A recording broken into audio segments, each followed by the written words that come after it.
Good morning, everyone. Happy Happy Wednesday, and welcome to another episode of Tea and Coffee with Paula and some guy just Jay, came good out. morning, everybody. I'm a little bit orange, but I'm here, and it's hump day. Hump day. Day.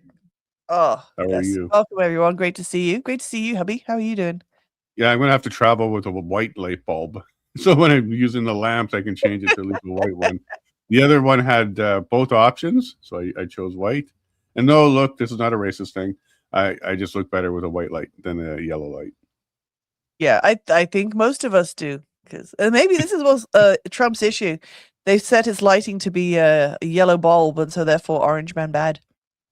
Yep, I look like I have jaundice right now, but I don't.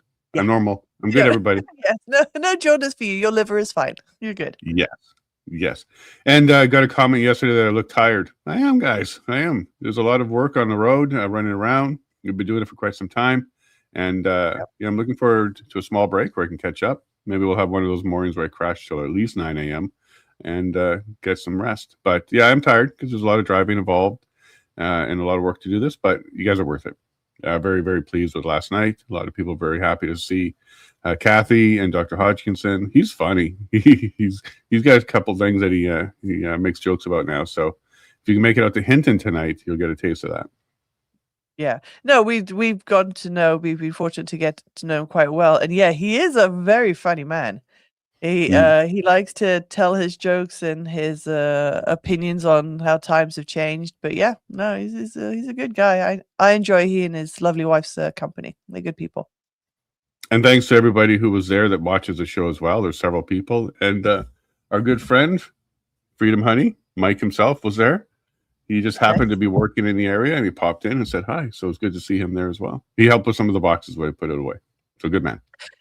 Yeah, good man, because that is the one thing when you're going out on tour, you have boxes of stuff, whether it's merch, whether it's stuff that you need. And yeah, the back of the vehicle was full when you left. And I was thinking, oh, there's a lot of boxes that you have to shift. But so I'm glad you've had some additional help to take them in and out. Where is everybody when I'm coming in? I'm always by myself, bringing everything in. And then at the end, it's just like one load. Everybody grabs a box and helps me out. But no, thanks very much to Mike. It was great to see him. And I'm looking forward to running into some more people, Hinton, Breton, and Leduc, to finish up this week. Yeah. And someone who's looking forward to seeing you. Good morning from Beaton, Ontario. So excited to view the shot this Sunday in Barrie. You know who that is? Great to see. Yeah, we know who that is. He's got his ticket. I saw that come in, and I'm looking forward to doing exactly that. This movie is documentary, movie, film, whatever works for you. It's the people who've seen the private screening is it's very, very emotional. Okay, certainly an emotional ride.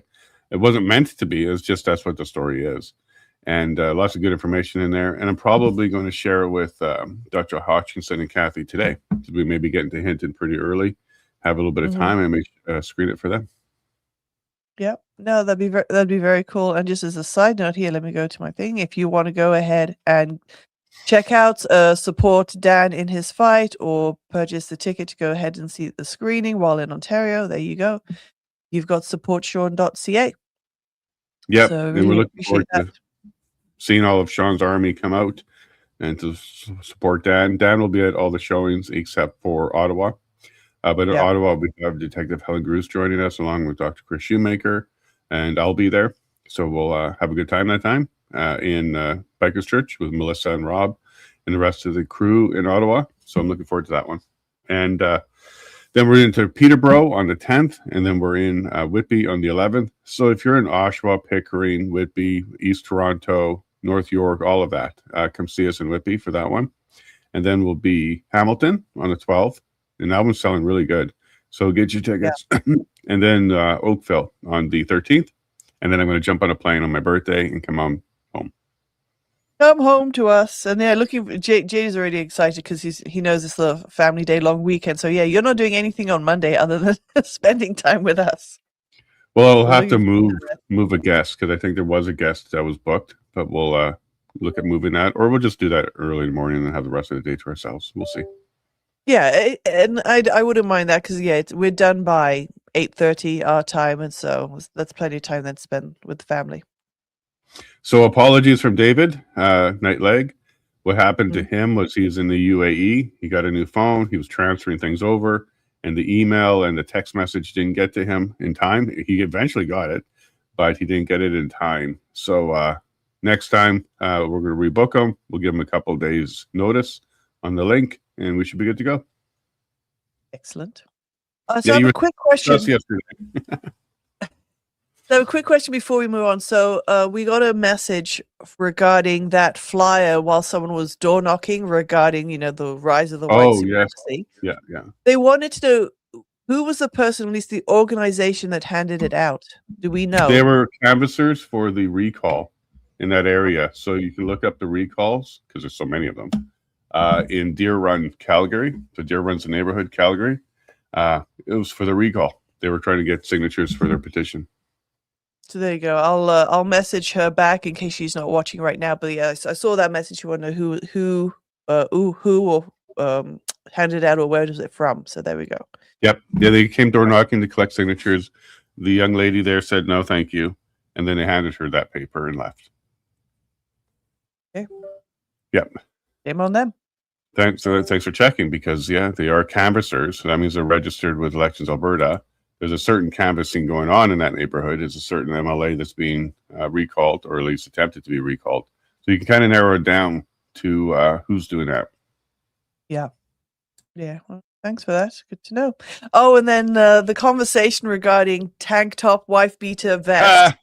Did I lose that conversation? To the point where one of our locals supporters shared a link in the chat and gave us a little brief history on why tank tops came to be called wife beaters.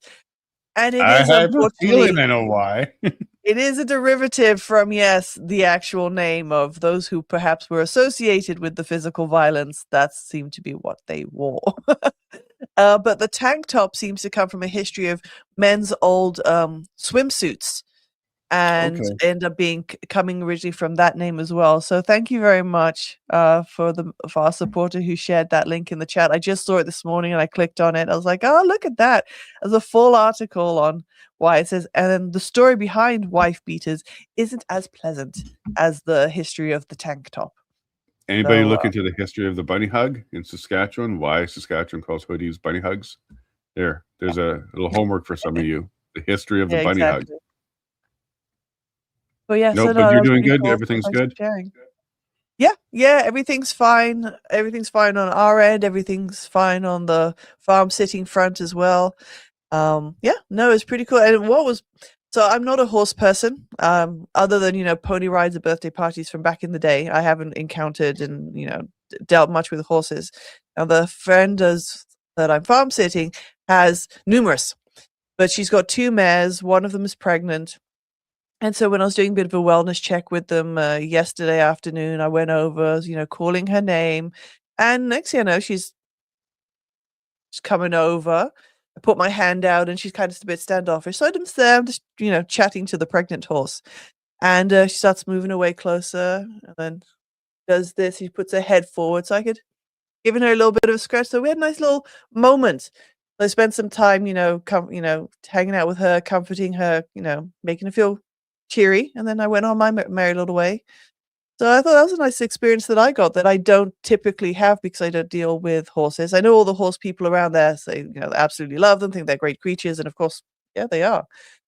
So I had a nice little moment there yesterday dealing with a horse. Very good. So now are you a horse person or adjacent? Horse adjacent. I'm horse adjacent. I'm horse adjacent, but no, this is going to be my life for the next 12 days or so. So it's good to, and of course, I'm dealing with Wilbur again, which is lovely. I get to see our handsome man every day now, and it's good. I realize I enjoy animals, and I like spending time. I like taking care of them, and I think they're very good for the soul. Very, very peaceful, and it gives you good vibes when I'm dealing with them. So I'm enjoying the opportunity. Pardon? My little man misses me, I heard. Yes, little man Jacob. But the boys have been great. Day one, they were very, very helpful. And like I said, the show's done. We'll be going back, go deal with them again. And the cycle repeats, but So far, so good. And like I says, the weather is just great, which is nice. I'm not dealing with frozen hoses when I'm topping up water troughs and things like that. So that's a bonus. Today we're meant to have a high of 10 or 11. So Oh that's wow. nice. Yeah, Yeah, it's gonna get wet. we're already sitting at +8 at home. Excellent. No diesel heater underneath, and No, everything is going great. no diesel heater underneath. The boys' heater has hit temperature, so it's off right now. So yeah, no, it's all good. Well, let's go ahead and jump into the news because we do know our guest Yep. will show up today. Melanie Yeah. has responded. It's going to be a great one with Melanie Bennet because it's perfect timing too. She works for Juno News, and she put out an article. We'll actually get to that in our little list here of news. So sorry again about David not making it. Tech issues. So it wasn't a time zone issue. It was a tech issue. He wasn't able to get to the link and wasn't able to communicate with us until shortly after the show. But he will be back. We'll reschedule him. So when you have nothing to hide, what do? You seal the documents. So Health Canada seals the vaccine injury records for 15 years. This is not a surprise because they did this with the residential schools as well. To my post here is this is insane. First, they seal the residential school data, and now the vaccine injury data. The headline should be, Government of Canada admits vaccine injury is real and moves to hide it. I think Dan Hartman's submission by Umar Sheikh to the appeals court January 26 may have caused the government to panic and take this move. We will not stop fighting for answers and justice. Help Dan in his fight and visit supportsean.ca to donate to the legal costs. This might have been the trigger. This might have been why they did this, because that appeals court, maybe those arguments and submissions were compelling even to the Crown listening. And now the government has gone and locked away the documents. Nothing to see here, folks. Nothing to see here. But I hear it's 3 million documents. They're claiming it's too many to go through, and they're going to seal it for 15 years as a solution. I really hope there's a court. Why? It makes it makes perfect sense when you're nefarious. But it makes that's all this says. To everyone else. That's all this says. Hire some more people to go through it. Scan them in. Release it to the public. Believe me, there's a lot of people that love to go through this stuff. But no, they're hiding it. They're absolutely hiding it. There's no other answer here. There's no justification. There's no reason for this. So 15 years. I hope there's a way to get these released. I hope there's a whistleblower or a leaker. 3 million documents that proves how horrible the vaccine was to many people here in Canada isn't something that should be covered up. Yep, completely agreed. And I was sad. I was sad to see that. Yeah, but I wasn't surprised. This seems to be the thing this government does. And where's Pierre on this one? We're going to get to that in a sec. So Global Edmonton has said the second recall petition against a member of the Alberta legislature fails. So you're going to see this pick up because they started to submit them in batches, and they're all going to fail on the anniversary date. Sorry, I got the dry throat. Yeah, they're going to expire on their anniversary date. All of them are going to fail. So you're going to see 20 more of these. They've stopped submitting the recalls. They were originally going to go after, I think, 42 MLAs. They ended up filing for 22. And I guess when they were starting and going through, they were nowhere near the numbers that they were going to need. So it looks like they threw in the towel. These are going to expire. Yeah. I will make the easiest prediction on this. All recall petitions will fail. All the NDP have done with this is push more people towards the UCP. With each failed recall, the message is clear that people support the UCP. What a bonehead and desperate move that truly backfired. Here's the thing about doing a recall. When they fail, you're supporting the side that you tried to recall because the people did not show. So the inverse is also true. Like, people didn't want them recalled. That means they're supported. The people like them. So what you've done here is really assisted these MLAs in their communities, probably strengthened their chances of being reelected. And none of this worked. So sorry to the BC Teachers Federation. That looked like they sent up to $1 million to support this. That money got burned. And I really hope that this leads to some sort of investigation, some fines, because the system was abused, and probably some recall legislation changes to ensure that this kind of stuff doesn't happen again. There has to be a valid reason. Doesn't have to be totally proven, but there has to be a valid reason to recall somebody, in my opinion, just because they did their legal process and voted on a bill. That's the function of the legislature. That it should not be a valid reason. Just because you don't like the bill, you should not be able to try and recall that person. Agreed. I just got a side additional comment here. So regarding this, the sealing of the files, one of our locals members says, "I guess 40 million tax returns are too much to go through. So if it's however many went through for the vaccine injured is too many, well, I guess if you have to deal with 40 million tax returns every year, that would be too many too." So yeah, that's a very only the government that runs the institutions that make the laws and that also vitiates their own laws could pull something like this off. But I hope people get very loud about this. A lot of pressure. But here's the thing. You're going to see in a moment, I don't think there's not going to be political pressure for this. So Kerry Sakamoto here. This is what the Canadian government is hiding by sealing the vaccine injury files. They told us it was safe and effective. And why are they hiding? They should be doing studies and opening clinics just for the vaccine injured to get help, not bury us in a vault. So my post here was the Canadian government says there's nothing to see here. Our viewers can see exactly what happened to Kerry. She's been injured. Yeah. And Kerry is real no matter how many documents the government wants to seal. So Canadians need to kind of stand up because you will not be able to rely on the political class for this one. And we'll get to another post in a minute on that one. I'm really disliking the Globe and Mail. I think their days are over of being trusted and respected, because now the way they even make their headlines is disgusting. Yeah. Their headline here is Ottawa injects another $36.4 million into the Vaccine Injury Compensation Fund. Pretty odd that they're injecting a bunch of money, using that term, but putting a bunch of money into the Vaccine Injury Compensation Fund at the same time that they're sealing the documents. But that's a large amount of money. There's a lot of work being done there. And they're sealing it. But what I was really annoyed with was the word inject. What a poor choice of words in the Globe and Mail. No, someone thought they were clever with it. Someone truly thought they were clever with it, but they weren't. Yeah. Exactly. Yeah. Injects, so classless, mocking, and truly representative of how the legacy media sees the injured. Shameful.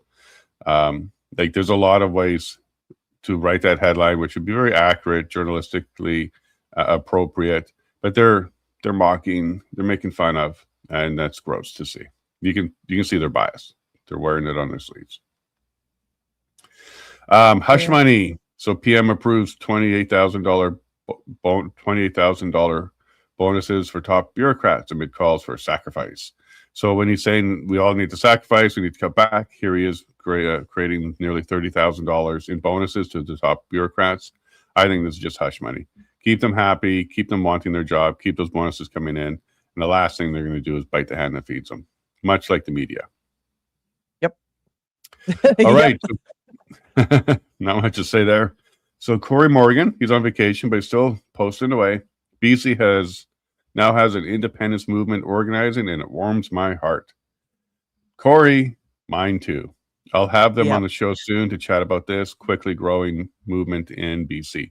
So there's actually 3 different individuals so far that have been able to get the names and numbers up that are part of this. So I'm going to contact all 3 of them, see who's who, because it looked like there was 2 groups that had the same name that started at the same time, but they know each other and they're starting to work together.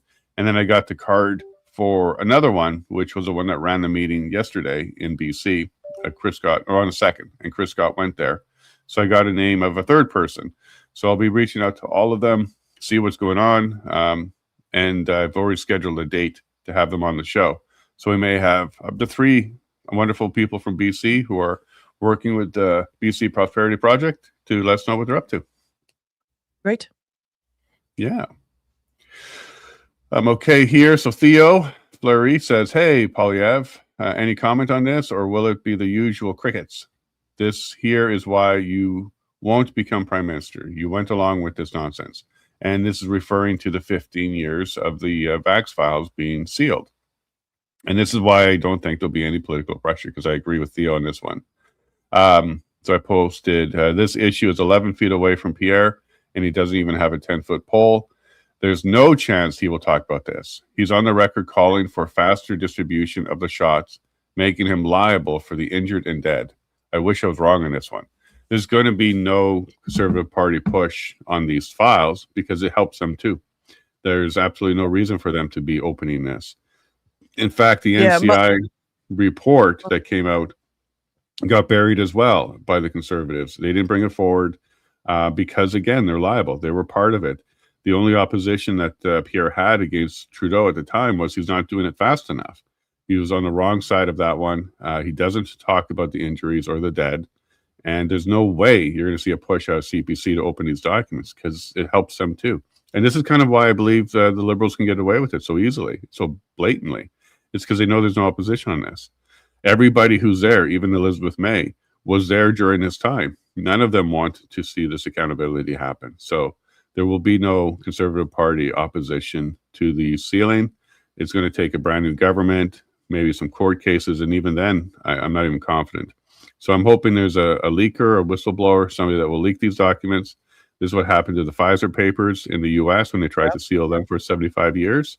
Somebody leaked them, and then a judge said, well, it's out, so no, you can't seal them anymore.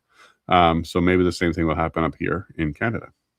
Yeah, I hope so. And I've always been quite vocal on the fact, the reason why even up till today we will never hear a peep from anyone of any political power is because of their fear of liability. They know what they said, they know what they supported back in the day, and they know the memo said you can't say squat because the moment you do and you break it, yes, you are going to be threatened with liability, and they're only thinking of themselves, not of the greater good of how breaking this news is going to help millions of people globally. Yeah, the self-preservation is kicking in. Of course, politically, it would be dangerous for them to go ahead and fight this because they expose themselves. And even new MPs who were not there at the time, they've been told to shut up. And I know that for a fact because we tried to have one on. He was going to come on and talk about things. And then suddenly he wanted to reschedule. And then before you know it, he doesn't respond anymore. So there's going to be no push from even the new MLAs in the CPC that weren't there during this. They're not pushing either. So that would be the Aaron Guns of the world there. You should see him pushing this issue, but he doesn't. And that's because the party is liable. They're responsible for some of the injured and dead because they wanted it to come out faster and harder. And that was the only talking point Pierre had during the rollouts. Yeah. No, exactly. I love this comment here from Kim. Canadian whistleblowers, are they extinct? Let's hope not. Did we ever have any? No, there's a whole chapter in my book about whistleblowers and how important they are. I hope a lot more people stand up. These issues are bigger than any one of us. And it's tough out there because, people like Dr. Hodgkinson, who was whistleblowing early, suffered tremendously. He lost his business, lost his income, and is working to try and restore some sort of sanity in his life. And that message is replicated all over the place. So I can see why whistleblowers don't want to come forward. However, the person that did the Pfizer docs saved a lot of people. A lot of people walked away from that product after that came out. And there's going to be some more work in the U.S. on that. So stay tuned for the Sean Hartman story as well. We cover that as well. But let's not forget, even though the political class is going to be sweeping this under the rug. Yeah, exactly. We won't get support from them, unfortunately. Yep. And then Jack, a good friend of the show, he said, huge shout out to Melanie Bennet for her article on the clash between Conservatives on the conversion therapy ban vote at the CPC convention in Calgary. Just to remind everybody, the Conservative Party voted not to ban this stuff. They're basically aligned with the Liberals on it. And that's one of the big takeaways from this convention, that the party itself, obviously, is now very left-leaning, because on a very simple issue, they called it too divisive, which means we need to pander to it. And there was a speech by one of the MLAs talking exactly like that. And when they use that word, this is too divisive and divisive, too divisive, they just mean we need to pander. That also means, well, we know what we should do, but not enough people will support us. So clearly, that's where they're headed with that. And then Jack continues, it's an honor for me to be featured among so many leaders in this discussion. Yes, that's me in the article with Danielle Smith. So great job on Jack. And then as soon as I saw him post that, I'm like, we booked Melanie, a long time ago, and she's coming on the next day. So join Melanie on the Levine Show today, Wednesday, February 4th at 7:30 a.m. She'll be joining us in about 5 minutes as we dive into this and more. So a couple people who were at the Elk Center last night, at least one of them posted, I had the chance to stop by the Elk Center in Grand Prairie tonight with my kids and shake hands with Jason Levine and Kathy Flett. I know who this is. I remember this. He brought his two young children as well. It was good to see, young guy there bringing his kids. His wife is watching the other one, just to be there and absolutely be part of history. There were several young people in that crowd last night here in Grand Prairie, so it was really cool to see. And he posted. So thanks a lot for doing that, Nathan. Yeah, it was great to see you there, and I'm looking forward to Hinton. Hinton should be another good group of people. Yep. So Donald Best here posted about a quote here from Bathsheba Vandenberg, a friend of the show. She was part of the Fundamental Truths. A great speech. Absolutely. Go ahead and follow her and keep up on what she's doing. I don't think she's on social media, but keep an eye on her work. Here's a quote from her. Excuse me. The Liberal government violated human rights and acted without lawful authority, and Minister Bill Blair played a central role in undermining the rule of law in Canada.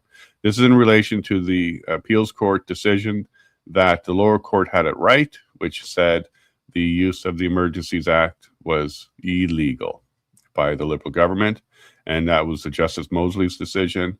So that was upheld by the appeals court.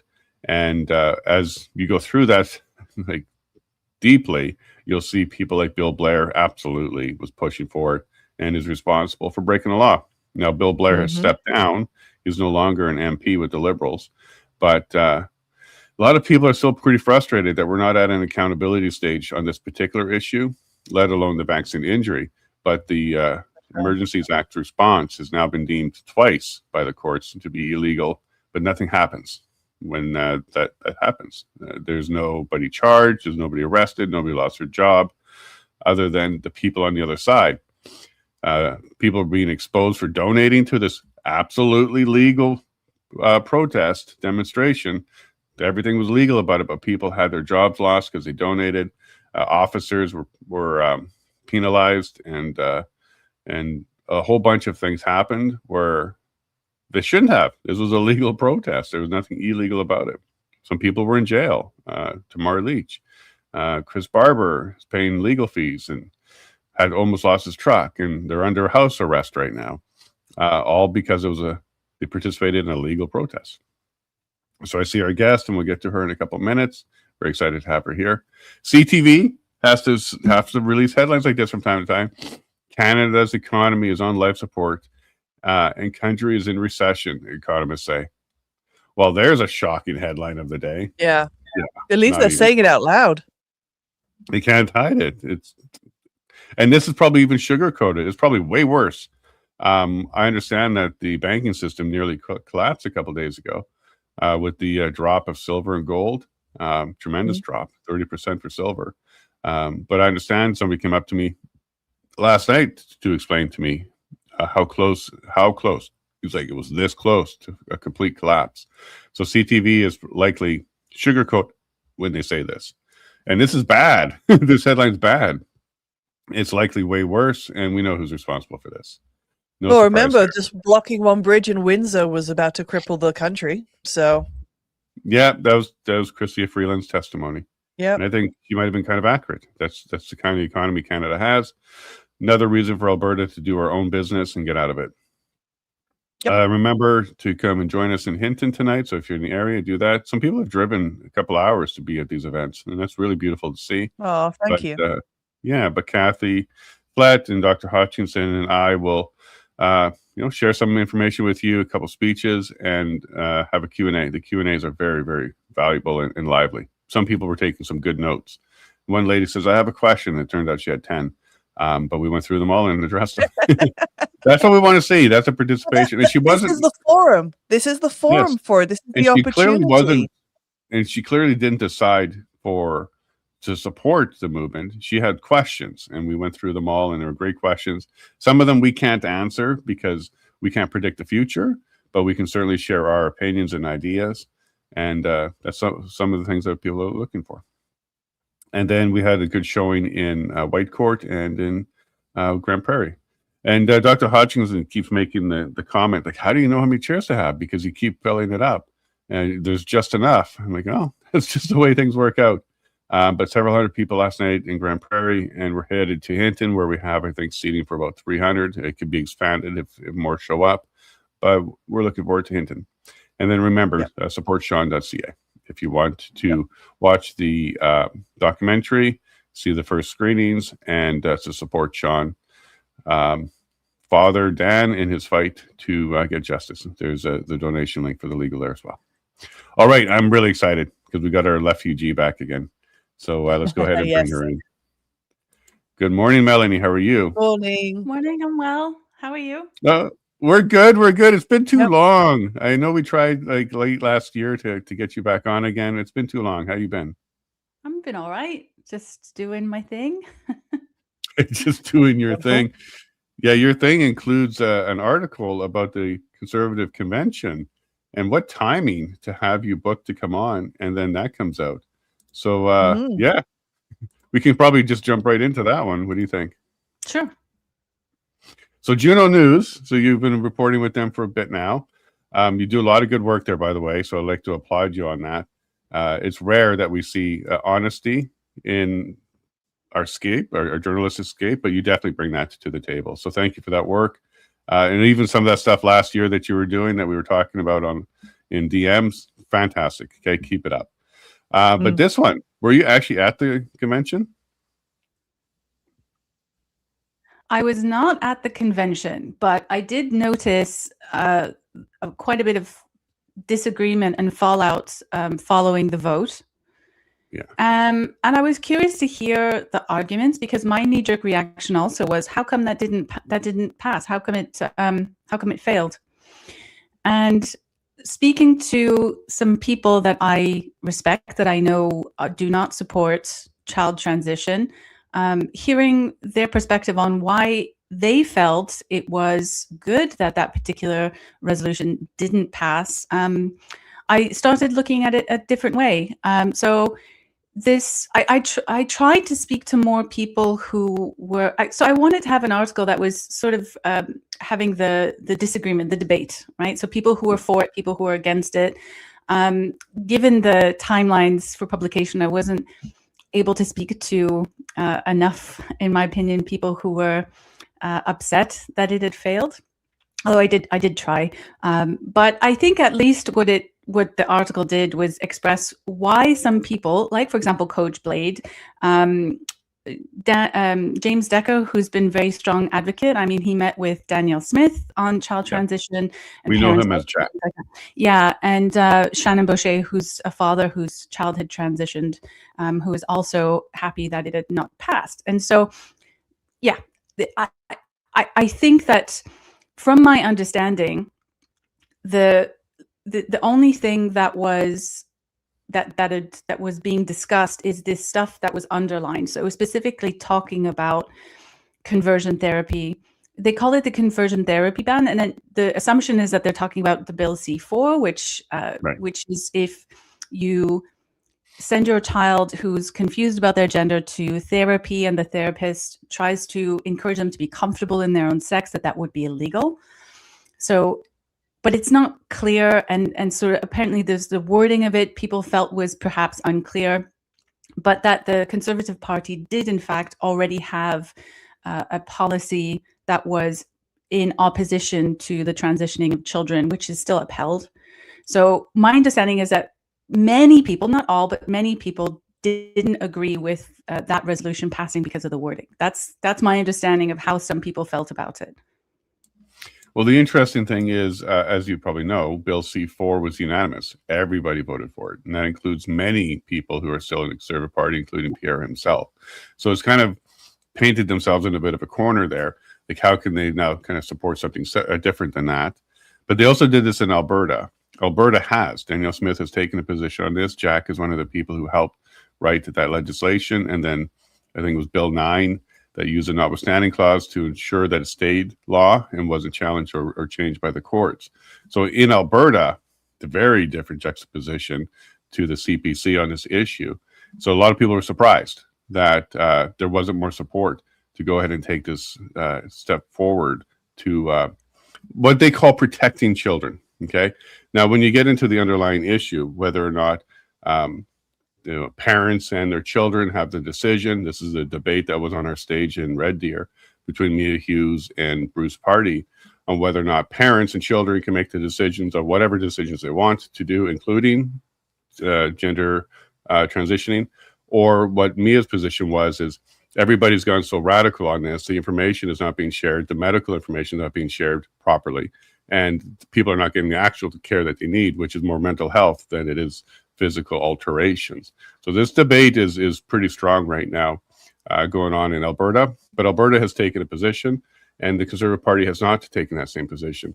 Did you talk to anybody around those as well about what they thought, like, is Danielle Smith doing the wrong thing or doing the right thing? And what were the thoughts on that one?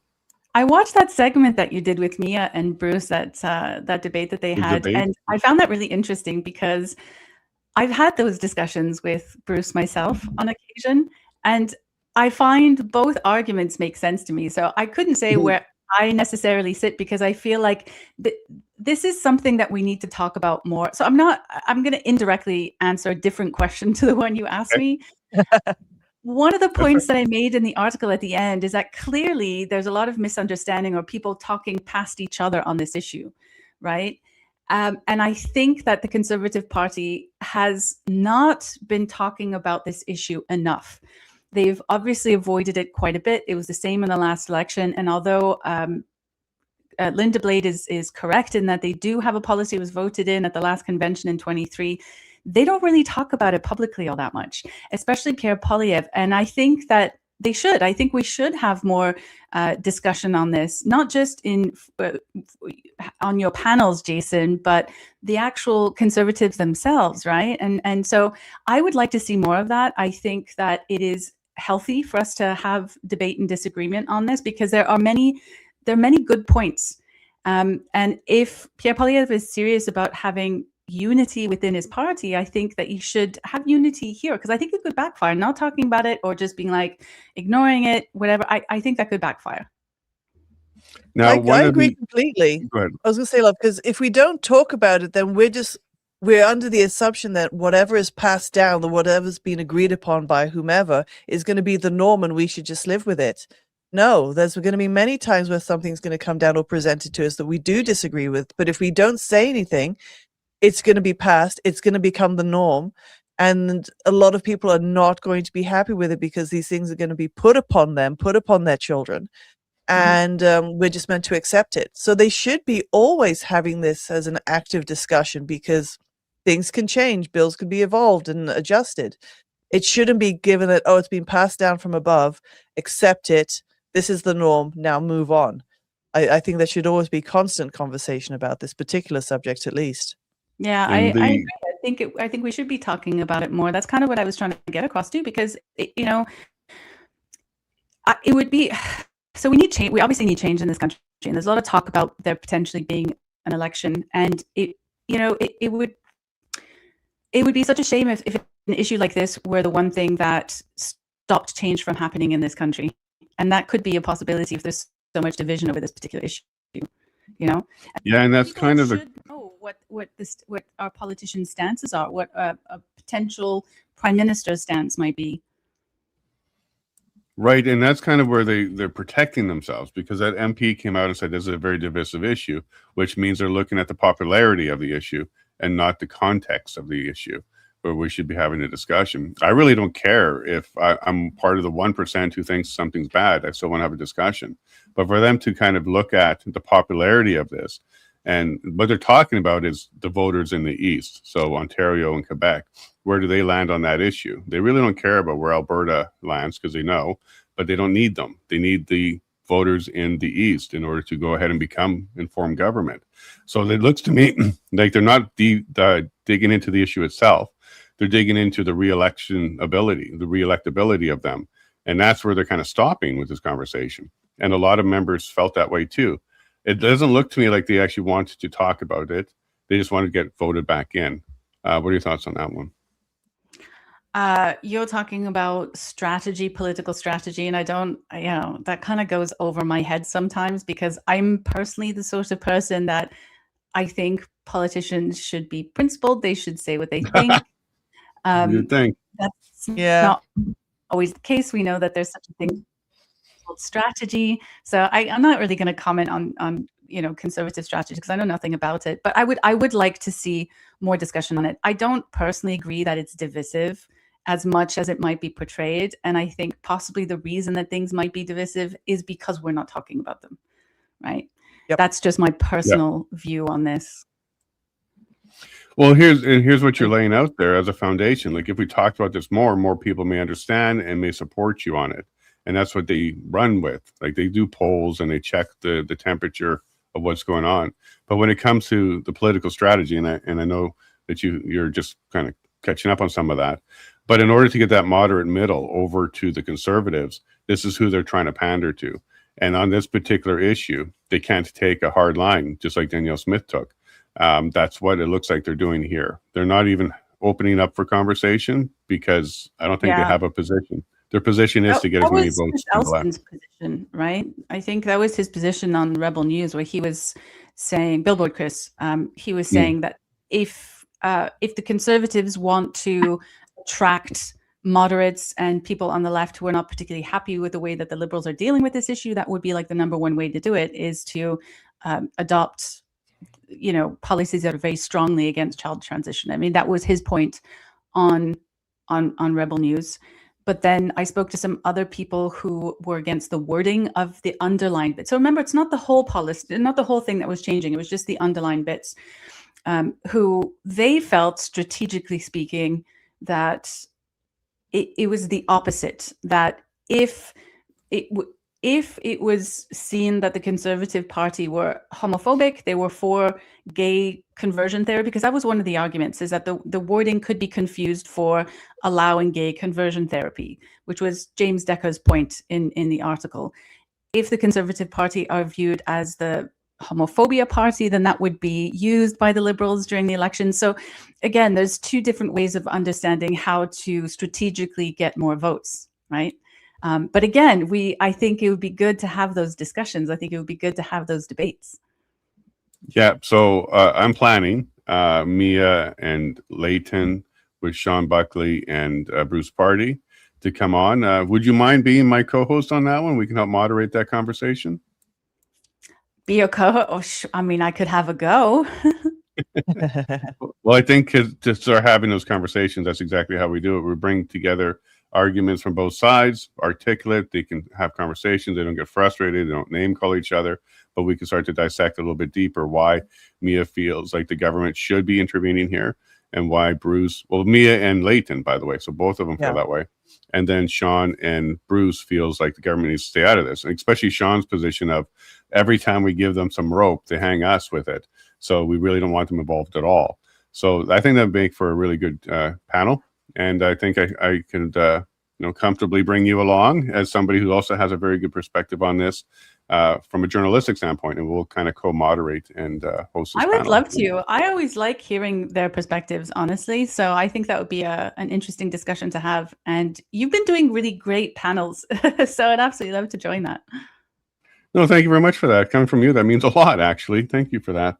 But speaking of being a journalist in this kind of environment, one of the things I was disappointed about is I reached out to the Conservative Party media relations to go ahead and be there. I wanted to be there, not as a voter, not as somebody that's going to persuade anybody, not there to have conversations to convince anything, just to be a journalist, to do my job there. I'm accredited out of the Independent Press Galley in Calgary for Canada, and they didn't respond to me. I'm not alone. There's several of us. I heard quite a few people weren't allowed to go. Yeah, I don't know what to think about that either. Yeah, that's where I'm going to ask you, because you're a journalist too. And I'm sure if you asked for a pass or you were going to make your way to Calgary, you would have been able to get in there. But people like Rachel Parker, myself, and others. Yeah. So I mean, I wasn't part of it. So, but I know that there was some Juno people there and they had media passes. So I mean, I really wasn't involved with it, so I can't really say why some were accepted and others weren't. But I did see that some of the more independent journalists or podcasters or influencers weren't there.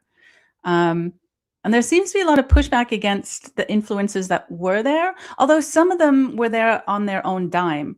So yeah, that is a curious thing that happened, because you'd think they want as much media as possible.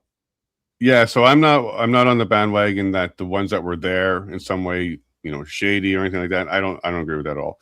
A lot of those people I work well with. We have them on my show. In fact, tomorrow Mark Nixon's going to be on, and we'll have Billboard Chris on Tuesday. So I have no problem with the influencers and the media that were there. That's not even my pushback. My pushback is the filtering of media, picking and choosing which ones can come in there. And that's kind of where I want to go with this question for you as somebody in media. Well, I will say, I mean, this is just my personal opinion, right? Aside from any organization or whatever, my personal opinion. Yeah. So at the last election in April last year, or around that time, April 28th, a lot of the influencers were saying that Pierre Poilievre should be on their shows, and then eventually, and he wasn't doing it. He was doing all these rallies. And it was kind of the same message all the time, because I went to several in my own area out of curiosity, and it was just the same thing over and over again. And when he finally, Pierre Poilievre, I'm speaking of, when he finally did go on some podcasters, it was a lot of things that people had never really heard of, although apparently they have, because they were fairly big, but these very shiny sort of podcasts that were, I guess, friendly in that way. And it's just taken a little bit of time for the Conservatives to ease up into, I suppose, the influencer world. That has happened since after the election.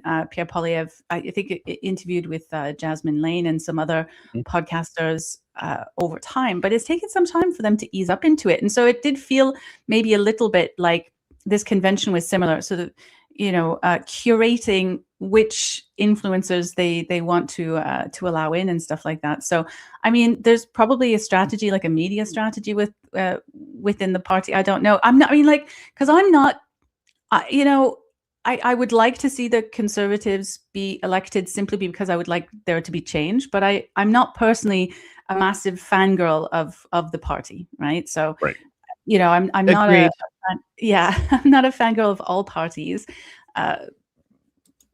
So yeah, I did notice that. I think there's a crafting of a message going on there, and I think that's unfortunate. Yeah, and my point here is I don't feel like I'm entitled to be there, and I should have been there. What I don't like seeing is that crafting and that massaging on who should be there. It should be the free press. Yeah, and they should be open to even people that are not. Like, we haven't been destructively criticizing him. We've been constructively criticizing him, because we do want a better government. We do want to change. And at the federal level, this is the option. But, you know, I think it should just be free press, and it shouldn't be a strategy on the media. The fact that he doesn't come on my show, that's a whole different issue. Danielle Smith has come on a couple of times. I've gotten some MLAs, and we've gotten some more traction there. But if you want to be the party of change, don't act like the legacy party or the legacy media, or just favor up to them. Open the door to anybody. And if we abuse that privilege, because it's a privilege, it's not a right. If we abuse that privilege, well, then I can see going forward. But it would have been, they're in my backyard. It would have been great to have been down there, see what's going on, and report from it. Yeah, all right, so I don't know. I think I'm with you on that. Don't really have much to add on that. I think I'm with you. I did have a few moments during the election last spring where I was like, there's a little bit of crafting here, but you know, it didn't work out for them. So I don't, you know, obviously they didn't win. Well, maybe some of this pushback will change their minds on that. And again, I have nothing against the influencers in the media that were there, even CTV, CBC. That's a big media table. I've sat at media tables where I'm the only independent journalist there. I got CBC on my left, CTV on my right. They don't like me, by the way. They don't like me. But the whole point is to be able to bring the information forward to my audience, and that's what I was trying to do at the convention. We'll see what happens next time. Yeah, maybe I think some of those attacks on the influencers are a little bit uncalled for. I mean, very uncalled for. Yeah, look, I had to call out to the PPC party itself because they put out a post that I think it was very unfair.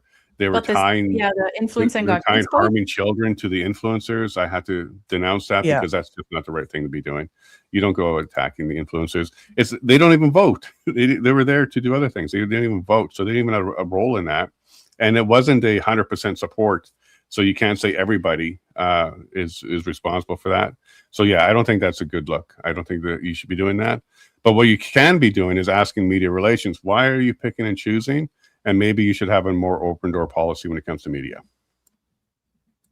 Yeah. Yeah. All right, so let's go ahead and shift gears. Go ahead. Oh, I was just saying, I think Mario, what's his name? Mario Zelenda. I think he was there as a delegate voting. But for the most part, yeah, they're people like you and me just there to cover an event, right? They're just covering it for people. So yeah, I also thought it was a bit uncalled for. Yeah, and Mark Nixon's on tomorrow. He's already reached out, and he's like, "Hey, my position is we need to protect children. We don't need to do this. This wasn't my position, but yet he's lumped into a picture that's going around, and there's a few people, not just a couple. There's several people who are vilifying them over their picture. I think that's ridiculous. That's not a very conservative thing to be doing. But let's go ahead and move from Calgary and the convention to some more of your other work. So Juno News, you guys, well, you specifically, are really taking on some tough issues, and I really respect you for that. And as a refugee, we joke about that, but as somebody that used to be on the left and moved away, remind us again why you moved away. Was it gender issue or something like that, or radicalization? I mean, it's a bit of a long story, but it's just one thing leads to another, and then dominoes fall, and I just had to just question a lot of things. I mean, for me, I moved to Canada in 2017 from the UK. So for a job, I used to work in climate change. So I came across a lot of things over time that made me question many things. I think Canada's a little bit unique, I think, when it comes to, I guess, woke things. So that a lot of things just woke me up over time. So I don't know. I wouldn't say that I'm conservative necessarily, but I also wouldn't say that I'm on the left anymore. So I just try to be as fair as possible in the stuff that I write about. I mean, obviously, most of the things that I write about have been education related. So when I say education related, if your audience may not have read my work, it's the, I guess, politicization of education, the way that ideology has infiltrated the education system, mostly in Ontario, because that's where I am. But these things can be understood probably across all provinces and territories. So I've been trying to expose how education has been shifting over time into, I've got to the point now where I kind of understand it as a social engineering project. And we understand, when I say we, Canadians seem to understand that the universities have become these hotbeds for ideologies, and that can turn nasty. But I don't think Canadians fully understand that this is also happening in school. So however we feel about universities nowadays, these children are going to grow up and continue what's going on right now. So I've been trying to highlight those issues for a little while. On those issues, I'm probably very much on the right because I think that really has to stop. And I'm not sure how it will stop. I've been trying to expose as much as possible over the last, nearly a year now. And I don't know how successful that's been at educating the public, but I hope it has. And what are your thoughts about what Alberta's doing on that subject? So Danielle Smith is taking some positions on that, removing some books. You know, a lot of people call that book banning and all that kind of stuff, or book burning. But removing some books from the libraries. School boards and library boards have been fighting against some of that. But yet on the government level, hey, if it's sexually explicit material, I haven't followed it super closely, but I'm happy to see it. I'm happy to see. I can't remember the name of your minister, Nicolaides, I think is his name. K-Star. Yeah, I'm happy to see that they're taking a stance on the books. I really like the fact. Yeah, I love the fact that they published a website with the links to these books, so actually see what was going on. Obviously, there's the expected response from the unions and from advocates, right, who are upset, saying it's a book banning. We'll see how it goes. I think that Alberta certainly is leading the way for a lot of other provinces, and we're sort of watching. One thing I tend to focus very much on Ontario because this is where I am, and this is where a lot of a lot of my reporting comes from. But one of the things that I thought was interesting about Ontario, I've been very, very critical about our Minister of Education because I don't see a lot of action on indoctrination. But one thing was interesting, and it might be influenced by Alberta's increasing anti-ideology stance, if you want to call it. Okay. Our Minister of Education went to the UK to meet with, I don't know if you know Catherine Birbalsingh. Catherine Birbalsingh is what the UK calls the country's strictest headmistress. She runs a free school, which is kind of like a charter school. She's very anti-DEI. She's been very critical of the Marxification of education. She is very strong about classical education, about discipline, and so on and so forth. And so Paul Calandra met with her. Our Minister of Education met with her. So there's possibly hope for Ontario yet. And you know what? That might not have happened if Alberta had not been taking a bit of a stance on education. So I think I'm looking to it, hoping that that turns out great for the rest of us. Hope so. Now, have you noticed the power of the unions? Okay, so the unions are very strong even out here in Alberta. And when the back to school legislation went in place, it was using the notwithstanding clause to end the strike to put everybody back in school. Then a group got together. They have a website called Total Recall or something like that. Or I have to look it up. But Total Recall, where they were trying to get rid of all 42 MLAs who actually voted for that. The first two have failed now. The first one was our Minister of Education, Nicholas, sorry about his last name. So they tried to recall him and it failed. Thank you very much, Paula. Yeah, that's the one. You're good at that. Yeah. But that recall failed. But the unions were behind it. It looks like some of the NDP were behind it as well, including the BC Teachers Federation, who put $1 million up to go ahead and try and make this effort happen. So we're getting, technically, foreign interference from Alberta, in Alberta from like BC. And then a lot of union members from Ontario came out to do the canvassing and to collect some signatures. So it looks like BC and Ontario unions are trying to change what goes on here in Alberta. They're failing because maybe they don't know the Alberta people will stand up to this. That's good to know that they're failing. Well, well, I have thoughts on unions, and I think it's unfortunate that that they're going in the direction that they're going, because I think the favor for unions might be diminishing over it if they start interfering. So in America, just going to shift slightly. In America, if we look at the Minnesota protests, ICE protests, right? So you're seeing all these people show up, and across America, you see these people showing up to all these protests all the time, and Americans have exposed that many of them are paid. You have these organizations that send people to protest for money. That's their profession. I don't think we really have that in Canada. I don't think we have companies that pay people to attend protests, because I think here it's the unions doing that. I think it's the unions whose role it is to have paid employees to go to protests at a moment's notice. I think they're called, what were they called during the Million March? I can't remember, but there was these employees of unions whose job, literally, they get a call and they just get all together and they go. And it sounds like that's what's happening in Alberta as well. And it's one thing that I would like to see personally, and I don't think this will ever happen. I get a lot of my information through Freedom of Information requests or access to information requests, ATIPs or FOIs. And unions are getting a lot of public money. Are they getting public money? I think they are. They're at least representing. They're supported by legislation, like the teachers' union is a requirement. You have to be part of it. It means your dues are going to it. It's a monopoly, and it's under legislation that provides that. So indirectly, I would love them to be. I would love to be able to access information about what they're doing. Because it's so hard to know what they're doing, right? Unless there's some kind of leak. But obviously they get into things that are probably legal, but highly questionable. Like what you were describing, coming from other provinces to gather and influence and change things because the union wants something to happen. And by the way, it's the unions, not necessarily even the employees, or not the employees, not necessarily the members.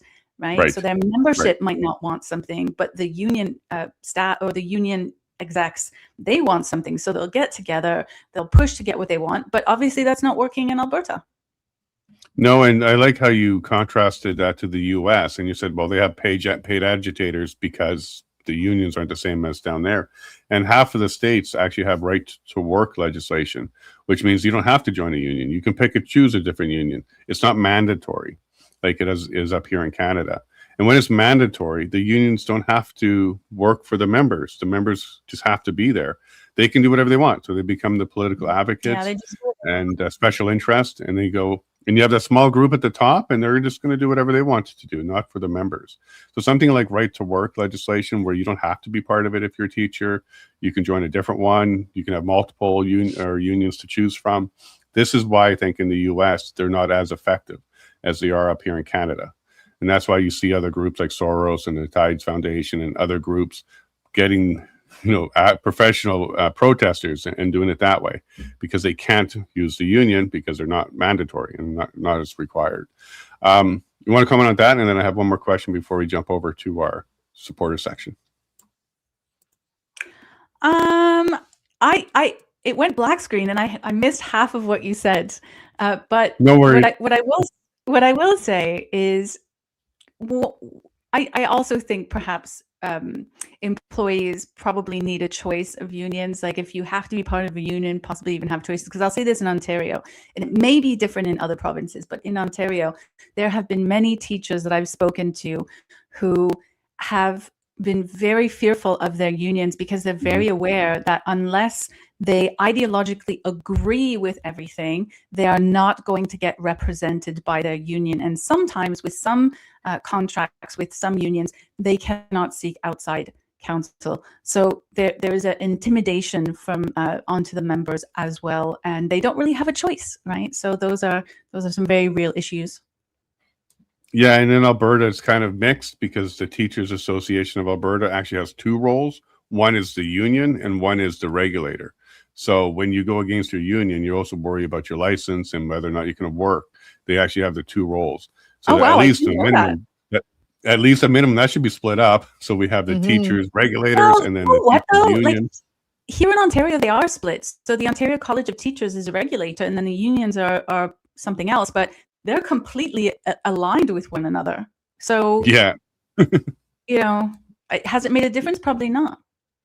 Well, that's also because you don't have right to work. You have to join it. It's required. And if that wasn't there, the union would have to work for the members, not for their political ambitions. Because if they started doing their political ambitions, members can vote them out or vote by leaving, going to a different one. You could have the Christian Teachers Association. You could have the Urban Teachers Association. You can have the Woke Teachers Association. And the memberships is a way to vote by moving. If you had a free market on that. Yeah, there's just something that's super common in Canada right now is a lack of choice, full stop. Like, if you look at education, there's so much uproar in Ontario about even the mention of charter schools or anything that's not purely the public system, right? So the unions and the, I guess, woke advocates, whatever, they'll scream and shout how systemically racist these schools are. The whole education system is so utterly corrupt. The Ontario Human Rights Commission is like, there's so much racism in schools, and yet they get upset if people say, well, if it's so terrible, it's so rotten, why can't we have a different system? Why are we forcing kids to be in this horribly rotten system, right? So it just seems very Canadian not to offer people choices. Yeah, it depends what side of that you're on, because to some people like us, it's a horribly rotten system. To some other people, it's functioning exactly as designed. So there's nothing wrong with it from their perspective. And another thing we have going on.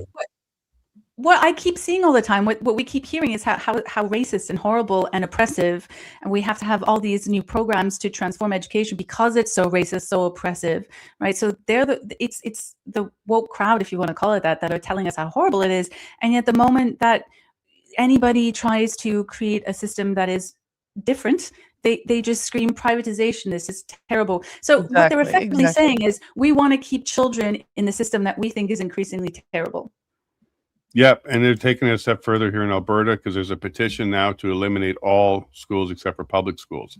They think that public school is the only school system that you should have here in Alberta. That's going to fail. They're not going to get terrible UBDI program. Completely, but they're trying. They're trying. And you never get common sense or rationale out of that certain group, because even in the U.S., they say the U.S. is a racist country. It's a horrible country. We're going to kill you on the streets. The police are going to kill you. And then the same people say, come on in, open borders, everybody should come here. So is it really that bad if you're inviting everybody in? Yeah, I don't get it. I mean, you want to ask why I'm a refugee? It's things like that. Those are the things why, because it doesn't make any sense at all. If things are so terrible, then let's do something different. Yeah. Oh, that's awesome. So the last question I have for you, and it's probably going to be a pretty quick one, is what is the temperature in Ontario? So you got your thermometers in Ontario on Alberta independence, sovereignty. What is the temperature out there? We see stuff online, but we don't always gauge what goes on online as happening. So in your circles, as you're having conversations, does this topic come up? And if it does, what's some of the opinions going on? I'm probably the last person to ask about the temperature of other people in Ontario. But in my circles, which are obviously conservative circles, I think there's a lot of support. I mean, I certainly think, again, because I believe that people should have choice. And if people are feeling like they're not represented and they want to have a referendum and they choose to leave, I think that that's their choice. And I think we should respect their choice. I think that's pretty common within my circles. I know editorially speaking at Juno, we support what the people of Alberta want to do. But that's certainly, I don't think that, and also, by the way, I'm not just in Ontario, I'm in the GTA, so I'm in Toronto.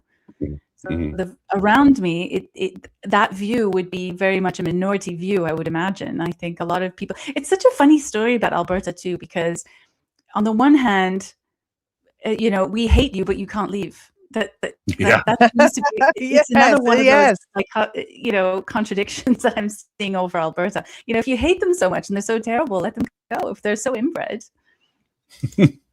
Yeah, no, 100%. Like, it's such a mixed message out there, but that's what they're good at. They're good at confusion. Their entire policy is to confuse. So yes, we hate you, but stay, and we're not going to let you go. And I hate you so much you can't leave. Yeah, no, it's a very weird abusive relationship. It goes back almost 120 years now. We never voted to join. We were just purchased, and now we want to leave. And we're not being given the love that Quebec got in the 90s of, we love you, Quebec. Don't leave. Stay with us. No, we're getting the other one. We're not going to let you go. I'm not following the Indigenous argument so much, but I have been curious, and I don't know, maybe you can answer this. Wouldn't that present an opportunity for Indigenous nations to create a better agreement for themselves? Correct. They seem to be against the idea of. They're not against it. So let's correct that. It's the chiefs and the institutions that support the chiefs who are coming forward with that argument. The actual First Nations people, Indigenous people, we even have some supporters in that community. They want self-determination. They want out of the Indian Act. They don't think the system works for them at all. It suppresses them. It depresses them. And it's very, very damaging on them. They have a 20-year less lifespan than everybody else. They want to be treated completely equal under one rule of law, no segregated society anymore. And the proof is a signing event that happened here in Alberta a few days ago. The Blood Tribe showed up to demonstrate. 12 people there were demonstrating against people signing. But the people signing were Indigenous people, First Nations people, their brothers and sisters. They were signing the petition because they want to have that choice. I think a lot of people, once they dig past the media rhetoric, are going to fully understand that you're actually correct. Most First Nations people want self-determination. They see this as an opportunity to get there. And it's not so much about having a new agreement. They want to be treated exactly the same. They want to be able to buy land. They want to be able to have businesses. They want to be able to get loans. They don't want to get permission from the government. And they don't want to be treated like a second-class citizen. So they just want to be treated as Albertan. So I think you're going to be very pleased with the results of that referendum as the numbers come out. Who was voting and where were they voting? You'll see that a lot of First Nations voted to go ahead and leave the system that's been suppressing them for hundreds of years now. Well, there certainly seems to be a lot of support in the polls for Alberta separation among Albertans. That seems to have been increasing. I'm just watching. I'm just from far away watching, just going, you guys, you do you. I'm proud of whatever you choose. Well, we're glad to have your support, Melanie. It means a lot coming from you. And maybe this conversation is going to heat up over the next 6 months or so. After the petition drive is done, we'll see some of those numbers, and then there'll be the campaign for the referendum. And I think the rhetoric will get higher, but the support will also get higher. So a lot of people across Canada fully understand why Alberta feels this way. They get it. That's kind of what you're saying here. I get it. I see it. So maybe don't necessarily support the breakup and up of Canada, because a lot of people frame it that way, but they understand. I had one person who's kind of similar to you. He was on the left. He's kind of making his way over. It was a gender issue. I was on a show, Political Orphans, with Nico. So this guy's name is Rob. He may have met him at one point. Yeah, they had him on their show just on the weekend, funnily enough. Yeah, they're awesome. And I asked Rob, I'm like, Rob, what do you think about it? He goes, well, I don't want to see Canada break up. He has a pension. He's from the military.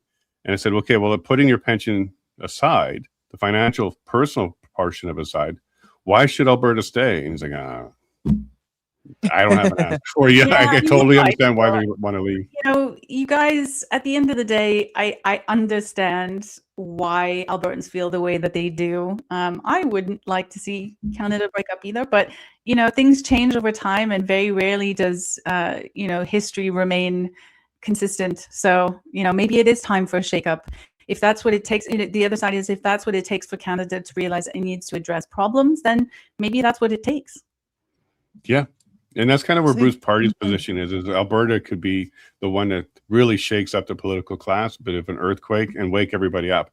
I'm not confident that this current government is going to see it that way. I think it's going to be more repressive. You can't leave. They don't think that actually the vote's going to go that way. They're actually kind of ignoring it. There's a few groups of people, those that support it or understand it, those that are just completely ignoring it. And then those who are vilifying Albertans, calling us separatists and traitors and all that kind of stuff. But that ignoring group is going to shrink, because this issue is going to be a lot harder to ignore in the coming months. So we're going to see a little bit more people taking a position on this. I mean, I remember as a child the Quebec separation movement, and admittedly I was quite a young child at the time, but I don't remember this level of vitriol. You know? No, it was the other way around. There wasn't. Yeah. It's how the difference between the way Quebec was treated and the way Alberta is currently being treated is night and day. It truly is. That's why there's no hope for Ottawa to say, hey, you know what? We hear you, Alberta. Let's see what we can do to make this work and be a united Canada. There's none of that. It's no, that's not happening if they even address it. I remember the word separatist being used all the time, but I don't remember it being used with such disdain. So, you know, and obviously my family were from Ottawa at the time, and so obviously they didn't want the province to separate, but it just felt more respectful. Like, this is what they want.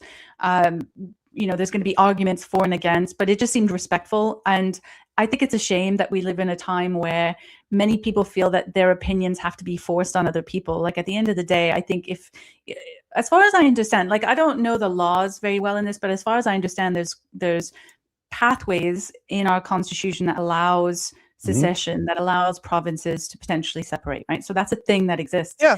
So that means that we should be respecting the autonomy and independence of those wishing to access these rules and regulations that are there for us, right? So I just think it's such a shame that we live in a time where we have to feel like we have to disrespect other people that we don't agree with. And I'll be honest, I see this in conservative and on the right as well. This is not purely a thing that happens on the left. We should just talk about these things. It's like we'll just go back to the gender or the conversion therapy ban disagreement that happened at the very beginning of the conversation. That's another area where I think that if we actually just had respectful discussion about the issue, we might not end up agreeing with everything, but at least understanding somebody else's perspective might calm things down a little bit, right? Everyone seems to be wanting to go on the attack. That's not my position. I think, like I said, if you know, and I think most people who are not online, this is a terminally online thing to do, is to get upset about everything. But I think most Canadians are willing to have those discussions and are willing to at least try. I say most, possibly not most woke Canadians, but I think a lot of Canadians are willing to have those discussions. Yeah, and kind of circling back to where we're talking about not getting into the convention as media, somebody posted underneath and said, well, you're a separatist, you're trying to destroy Canada. And my response was, you mean I'm somebody that's following a legal, peaceful, democratic process, and that's enough for me to be excluded from the Conservative Party just as a journalist? There's nothing wrong with what we're doing. There's a legal process. It's peaceful. It's democratic. It's going to be a choice. I ain't forcing anything. I don't have a big shovel digging a new border around Alberta. I'm a reporter on this. But they said, no, but you're a separatist. All right, so there's that label. And that's conservative. There's that label, and that's their justification for excluding me. All right. All right. What else can we do at this stage? But can you hang on, Melanie? There's a couple more questions. We're going to jump over to our supporters section. There's no separatists there. I'm just kidding. There's a lot of sovereigntists, though. But hang out with us for a little bit longer, and we'll answer some of those questions. Okay. Okay, great. Sure. Thank you. Be right with you. Thanks. All right, babe.